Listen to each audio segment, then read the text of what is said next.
सफल हो जाइएगा बच्चों।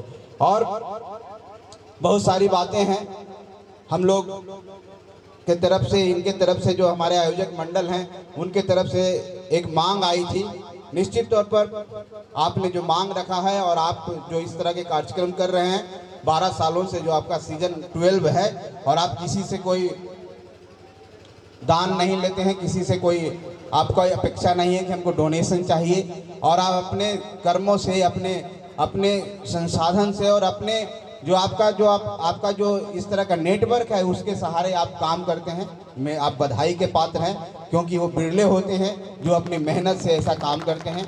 हम लोग इतना ही कहना चाहते हैं कि जब भी हम लोग की ज़रूरत हो, हमें भी अच्छा लगता है, हमें भी लगता है कि आप बच्चों के बीच में रहें, क्योंकि युवा सोच है। हमें भी लगता है शिक्षकों के बीच में रहें, कुछ सीखने को मिल जाता है। तो हमारी जहाँ भी उपयोगिता आप समझते हैं, कभी भी मुझे बुला सकते हैं, आपके लिए सदा हम सुलभ रहेंगे। जहाँ बुलाएंगे वहाँ चले आएंगे, जिस तरह से आप मदद करने कहेंगे हम कहेंगे। आपकी जो मांग है, 2 मांगें हमारे पास आई थी। एक मांग था कि लाइब्रेरी बना देने के लिए। मैं इस मंच से कहना चाहता हूँ कि 2 से 3 महीना में आपके गाँव में लाइब्रेरी बन जाएगी। उसके लिए आपको कुछ नहीं करना है।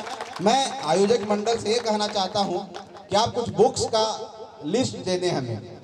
मैं जो भी जिनको मिलेगा, जो काम करेंगे, और एक टेंडर का प्रक्रिया होता है, हम लोग विभाग, हम लोग को जो कोटे से मिलता है, हम एक कोशिश करेंगे कि जिनको मिलेगा, चाहे जो हमारे यहाँ के डीपीओ होते हैं उनके पास हम लिस्ट कर देंगे कि ये बुक्स हमको चाहिए। वो बुक्स ऐसा बुक होना चाहिए जो बच्चों को फायदेमंद हो। होता क्या है ना कि बहुत सारे लोग होते हैं उल्टे सीधे किताब ला देते हैं दूसरे चक्कर में, सब पता है आप सबको। तो एक हमारे पास लिस्ट होना चाहिए। मैं उनको बोलूँगा ये बुक्स चाहिए, ताकि हमारे बच्चों को लाइब्रेरी का जो मतलब है, लाइब्रेरी मिलने का जो खजाना है, उस खजाने का लाभ उठा सके। ऐसा नहीं खजाना खाली ऐसी बना दीजिए, बिल्डिंग बन गया है उसमें कुछ नहीं है। मैं पूरी कोशिश करूंगा कि सारा जो उसमें अवेलेबल चीज़ होता है, वो जो साज सज्जा होता है, कंप्यूटर की बात होती है, ताकि ई लर्निंग शुरू हो सके, वो एक मॉडल के रूप में यहाँ बनाया जाएगा। ज़मीन होगा ही, मुझे जहाँ तक पता है, क्योंकि यहाँ ज़मीन की कमी नहीं है। मैं कोई वादा नहीं कर रहा हूँ, मैं इसको करके दिखाऊँगा। दूसरी बात है, स्टेडियम की बात है। देखिए, सरकार का संकल्प है कि हर प्रखंड में एक स्टेडियम बनाया जाए, और जो मुझे पता है कि यहाँ पर ऑलरेडी पहले से बन चुका है, तो उसमें थोड़ी बाधा है, उसमें थोड़ी परेशानी है।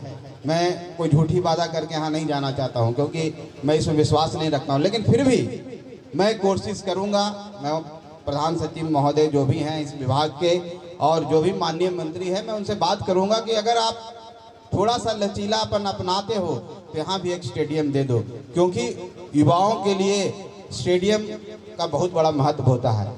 शरीर स्वस्थ रहेगा तभी मन स्वस्थ रहेगा, मन स्वस्थ रहेगा तभी अच्छे विचार आएंगे। जब अच्छे विचार आएंगे तो अच्छा समाज का हम संरचना कर सकते हैं, और अच्छा समाज ही अच्छे देश और भविष्य आगे बढ़ सकता है। निश्चित तौर पर आपकी बातों उसमें भी दम है, हम उसमें कोशिश करेंगे, कोई वादा करके नहीं जा रहे हैं। लेकिन लाइब्रेरी हम छठ के बाद अपने जो मेरा कोटा होता है उससे हम लिख देंगे, और आपकी लाइब्रेरी 2 से 3 महीने में यहाँ शुरू हो जाएगा। 1-1.5 महीने प्रोसेस लगता है, जो विभाग का प्रोसेस है वो लगता है।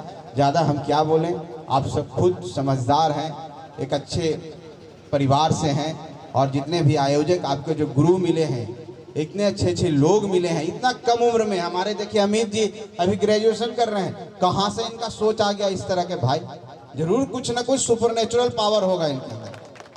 हमारे सोनू जी ये खुद युवा हैं, इनके अंदर ये सोच आ गया। इस उम्र में आदर्श पुरुष, महापुरुष जिसको कहते हैं, उसी के अंदर इस तरह का सोच आता है। गौतम बुद्ध निकल गए शादी के बाद कि हम महात्मा बनेंगे, चले गए। वो बड़े रेसलर भी हुआ करते थे, राजा भी हुआ करते थे, लेकिन जाके ज्ञान प्राप्त हुआ, और पूरे देश दुनिया आज उनको जानता है, उनको पूछता है देश में कितने भी इस दुनिया में देश है जो उनके नाम को कौन नहीं जानता, उनको भगवान कौन नहीं मानता है। बाबा साहब अम्बेडकर भी अंतिम समय में सब शामिल हो गए थे, सब बुद्धिस्ट बन गए थे। वो एक ऐसा चीज है जहाँ कोई जात नहीं है, कोई पात नहीं है, सब इंसान है। और उसी तरह से अमित जी और सोनू जी बुद्ध भगवान की तरह सबको एक जान करके, सबको खोज के टैलेंट जिनके पास है उनको अलग करके उनको आगे बढ़ाने के लिए, उनका सम्मान बढ़ाने के लिए काम कर रहे हैं। मैं सही शुभकामना देता हूं कि आपको इतनी भगवान शक्ति दे, जिसको भी आप पूछते हैं, ताकि आप आगे बढ़ते रहें, क्योंकि आपकी जरूरत है, आप जैसे लोगों को समाज की जरूरत है। और जो अच्छा व्यक्ति होता है अपने, देखिए इंसान का एक प्रवृत्ति है, इंसान ही नहीं धरती पर जितने यहाँ पर चीज हम नेचर ने हमको दिया है, उसकी एक प्रवृत्ति है कि अपने जैसा रिप्लिकेट करता है, अपने जैसा डुप्लीकेट करता है। कहने का मतलब कि हम आज हैं, हमारे माता पिता जब हम बच्चे थे, आज हम माता पिता हो गए हैं, आने वाला समय में दादा हो जाएंगे, हम चले जाएंगे, फिर हमारे बच्चे होंगे। उसी तरह से सोनू जी, अमित जी, आप अपने जैसे रिप्लिकेट पैदा कीजिए कि पूरा ईमान 3 विधानसभा क्या पूरे राज्य में आप जैसे लोग हों और आपका नाम रोशन हो। आपने 150 का टीम बनाया है, उन 150 से भी मैं कहना चाहता हूं कि आप भी अपने जैसे 150 टीम बनाएं। इस तरह का एक टीम बन जाएगा तो हम समझते हैं समाज में सब बुराई खत्म हो जाएगी। शिक्षा तो सब बुराई का अथी है, उसको सब खत्म करने का एक ही मेडिसिन है। बहुत तरह के मेडिसिन खाने की जरूरत नहीं, एक मेडिसिन खा लो, सब बीमारी का इलाज है। होम्योपैथ वाला बात है, एक बूंद पिला देता